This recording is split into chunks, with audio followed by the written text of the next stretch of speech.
Tales of paranormal activity have flooded the internet since its inception. In the 90s, when the internet was in its infancy, bulletin boards were flooded with tales of UFOs and secret underground bases and monsters, and the early 2000s saw a rise in reports of Bigfoot. Now in the 2010s, it seemed as if every day brought a new report of skyquakes. I mean, it's almost as if every era has its own favorite phenomenon. And now in the 2020s, the web is inundated with reports of skinwalkers. However, in the midst of all the hysteria, there are some accounts that go beyond the usual videos of strange screams in the night or even oddly behaving animals. Tales where people see firsthand something that sounds straight out of the indigenous legend. One witness had a terrifying experience to share from her extended family, one whom we will call Leisha, and is of the Navajo ancestry. Now, she lives on the Navajo reservation in a small rural community. So small, in fact, that many homes do not even have electricity. One evening, Leisha's aunt and two uncles were home alone. Her grandparents had left to attend a tribal meeting. Since their home was one of the ones without electricity, when night fell,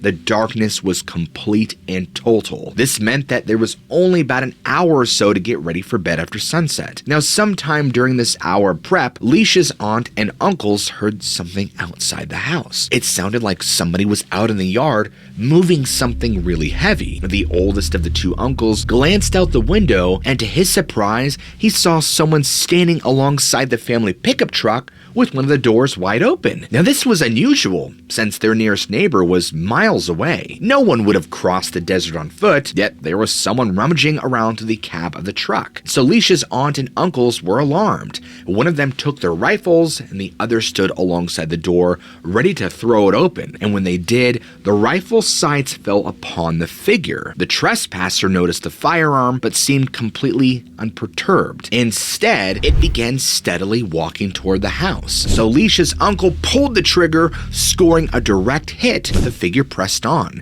and as it did so, the overwhelming stench of a rotten corpse drifted on the desert breeze in their direction.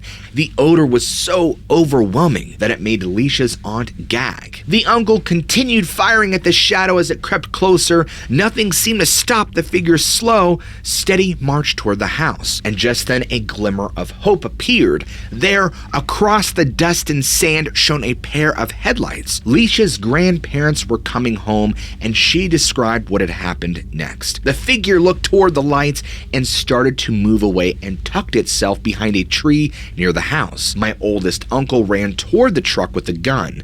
My grandfather got out of the car, and my uncle pointed to the tree. The thing was poking out its head to observe what they were doing. So my grandfather ran into the house and over to the stove and grabbed a handful of ashes and rubbed over the gun and placed an ash-covered bullet into the chamber. He walked out onto the porch and fired toward the tree. Whatever that thing was didn't expect the gun to go off. The gunshot echoed and the dark figure began running. My grandmother chased my aunt inside, and my uncles and my grandfather went after it. There weren't many roads or paths, so my grandfather and uncles chased after the figure. The truck was bouncing and the headlights were not fixed on one particular spot. My uncle swears that whenever the headlights would hit the figure, he saw a woman. Not only that, whoever it was running on all fours like a bear. My grandfather eventually stopped the truck, and as they neared the ditch that drops about 20 feet, he got out and began to yell in Navajo. My uncle says that he was yelling about a local woman. He yelled that he wasn't scared and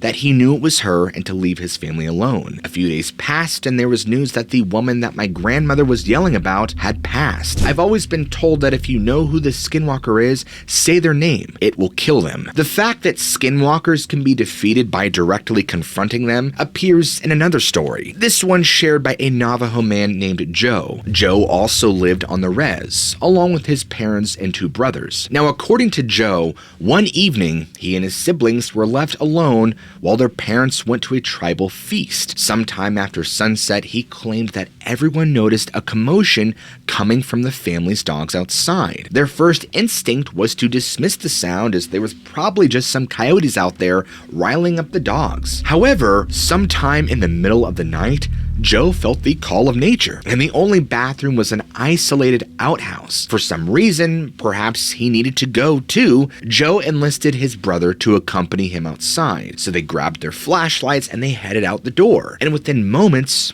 they knew something was wrong. One of the dogs began whining loudly and then fell quiet. The entire landscape followed suit, descending into an uncanny silence. Not even the livestock could be heard. And then without warning, one of the dogs lapsed into a fit of rage near the pickup truck. So Joe swung the beam of his flashlight in the direction of the sound, and it fell upon something terrifying. A shockingly tall man leaned against the roof of the vehicle. The stranger looked at the dogs for a moment, then kicked at them, sending them scattering. Next, it turned its head in Joe's direction, and Joe said this: "It had a pure white face, like a full moon, 2 burning red eyes, and a slight smile that was pure black. I could not move or make a sound. It began to walk toward me with long strides until it finally towered over me. All I began to see was a dark red, like the color of the blood when you cut the throat of a sheep. I kept getting deeper and deeper into its eyes. I could faintly hear my brother coming out of the outhouse. With this, the thing looked up at him. Reality came rushing back to me.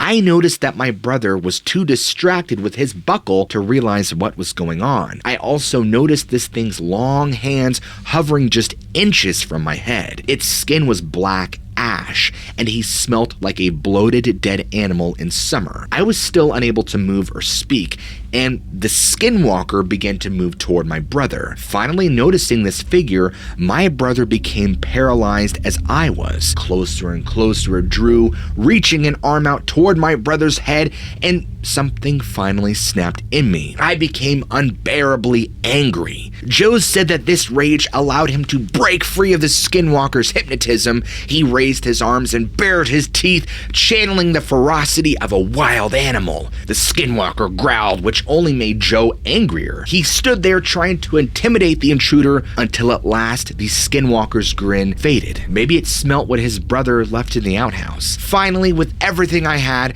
I began to make this primal roar at it, Joe explained. It fell backwards and ran away into the night. Looking back at me, its eyes were now dim and dull, its smile now long since gone. The next morning, the family returned home from the feast. After relaying the story to my parents, they quickly hired a medicine man. Now, our final tale comes from a half Hopi, half Navajo witness whom we'll refer to as Tate. Like other people with indigenous ancestry, Tate was hesitant to tell his skinwalker story, but nonetheless felt compelled to share an encounter from when he was a teenager. Tate was driving around the reservation with his 9-year-old brother and their dog right around dusk, and it was time to head back to their grandmother's house. And as they began the return journey, they turned on the radio to enjoy a little bit of music, and shortly after that, Tate spotted something moving in the scrub up ahead, on the right-hand side of the road. He suspected that this was nothing more than one of the free-range sheep on the reservation, but he kept an eye out just in case it decided to dart in front of the vehicle, but thought nothing of it as he drove on by. Now, the moment when he passed where the bushes were moving, Tate felt what he described as a dark feeling of fear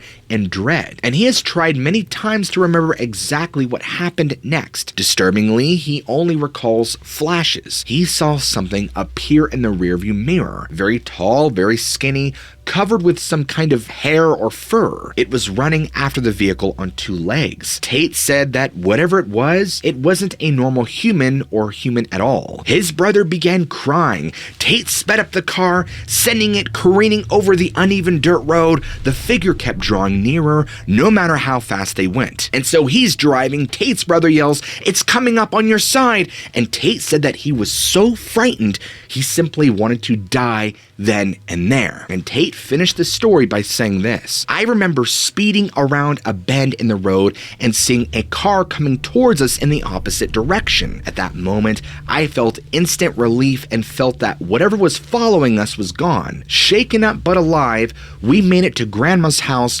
wondering what the hell had just happened. We ran inside, not looking back, hoping that whatever was chasing us had not followed us home. As we told my grandma about our experience, she didn't even seem too surprised surprised, which surprised us. She continued by repeating stories that we had already heard at one point or another about black magic, witches, and something that the Navajos called Yi Nadlushi, or skinwalkers. Needless to say, I don't even want to look out any of the windows at all at night. As a matter of fact, I never drove on the reservation at night until I was 21 years old. For those of you who aren't aware, skinwalkers are witches or warlocks from tribal Navajo belief. They are feared more than just about anything else, as they are capable of inflicting great harm, including disease and other forms of bad medicine. Now, they are closely associated with a variety of animals, including but not limited to coyotes and other tricksters. They might even assume the form of these animals to inflict their death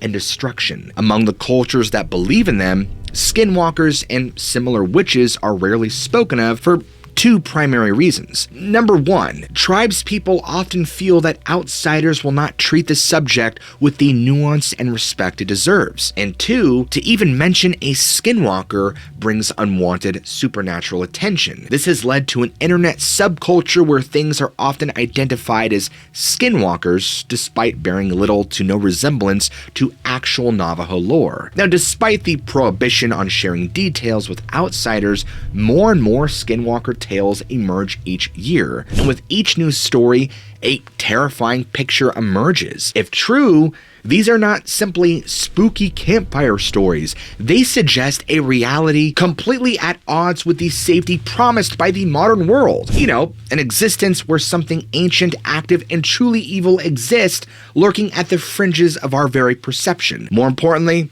I want to know what you guys think, so be sure to let me know what you think down in the comments below. I would love to read from them. And if you guys enjoyed today's episode, be sure to go ahead and smack that like and subscribe button for more content just like today's. And as always, guys, I love you all, keep an open mind, and I'll see you guys in the very next episode.